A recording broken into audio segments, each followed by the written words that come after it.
This is disc number 9. I am 115 years old, and proud of it. I have never met someone who lived that long. I quickly realized that I indeed knew 3 men who had lived that long, and looked at Mr. Kadam, who smiled and winked at me. The ocean teacher didn't notice my strange expression as he went on.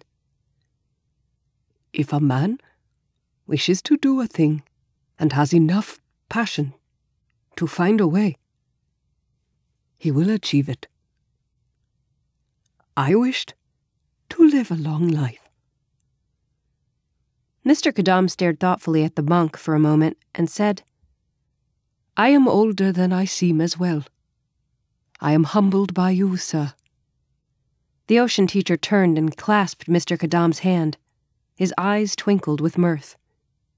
It's being around monks and monasteries that does that. It keeps me humble, too. The 2 men laughed.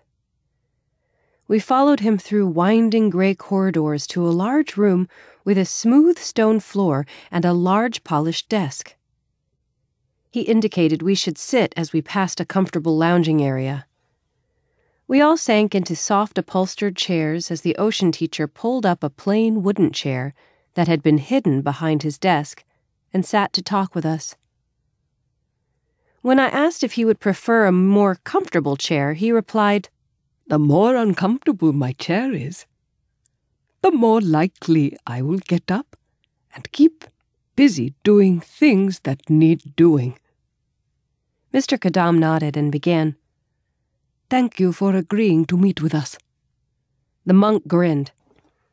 I wouldn't have missed this for the world. He leaned forward conspiratorially.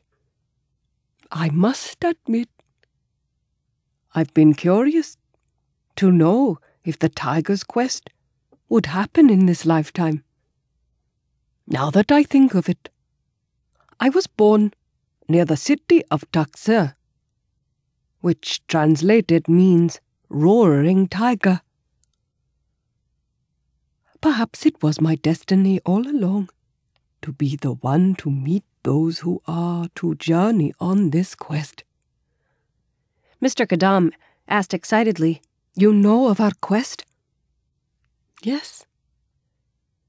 From before the time of the first Dalai Lama, the story of 2 tigers has been handed down in secret. The strange medallion is the key. When this young man said that he saw 2 tigers, one black and one white, we knew you were likely the right ones.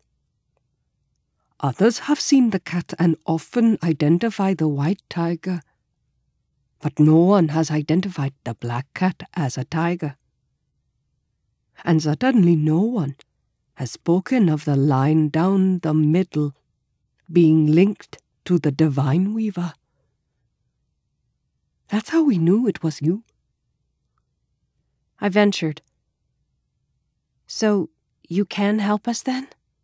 Oh, most definitely. But first, I have one request of you.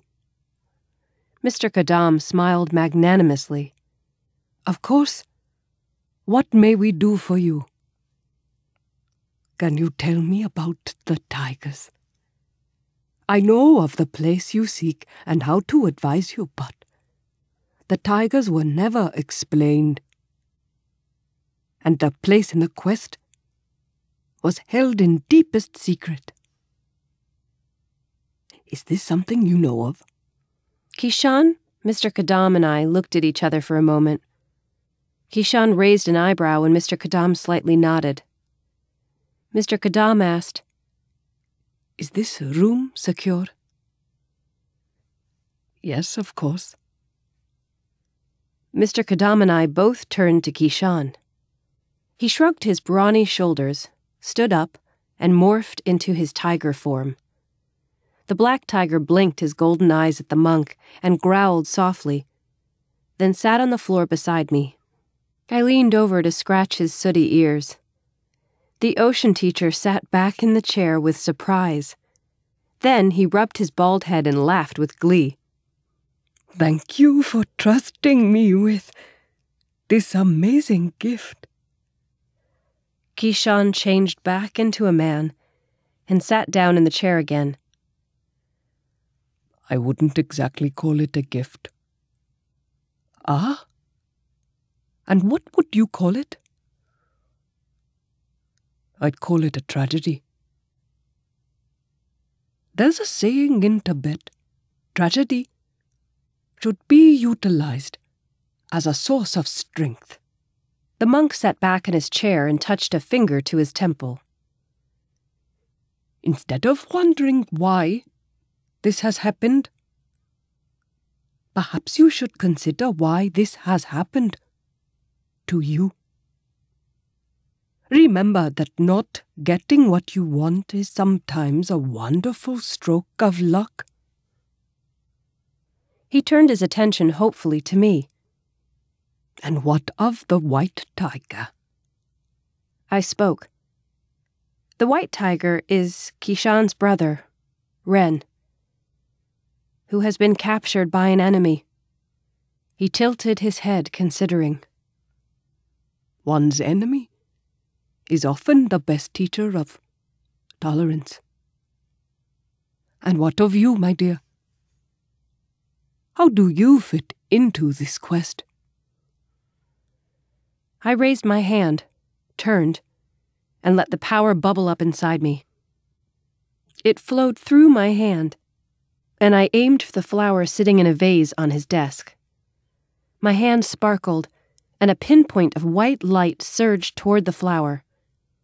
The bloom glowed for just a moment before disappearing in a soft puff of ash that lightly rained down upon the wooden desk.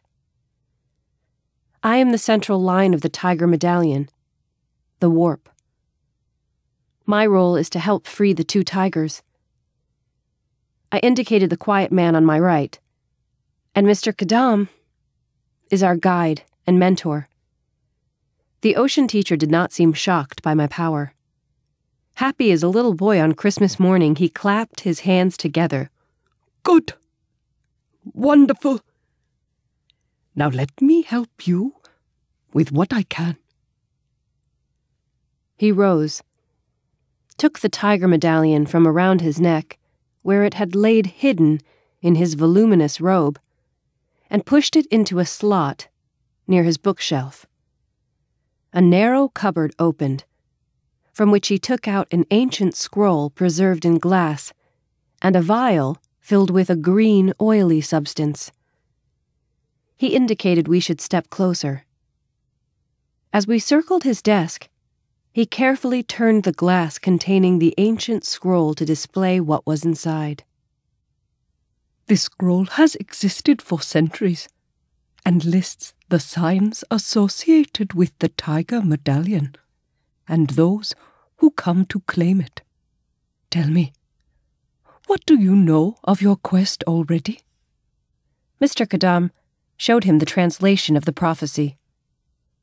Ah, yes. The beginning of the scroll contains more of the same, with only a few differences. Your prophecy says I am to do 3 things for you, and these I will do. I am to unfold the scrolls of wisdom, anoint your eyes, and lead you to the spirit gates. This ancient document you see before you is the scroll that is said to hold the wisdom of the world. I asked, what does that mean? Legend, myth, stories of mankind's origin. All of these are based on eternal truths, and some of those truths are contained here. At least, that's what I've been told. Haven't you read it? No, not at all. In my philosophy, it is unnecessary to know all truths. Part of the process of enlightenment is to discover truth for yourself through self-introspection. None of the former Dalai Lamas have read these scrolls either. They were not meant for us.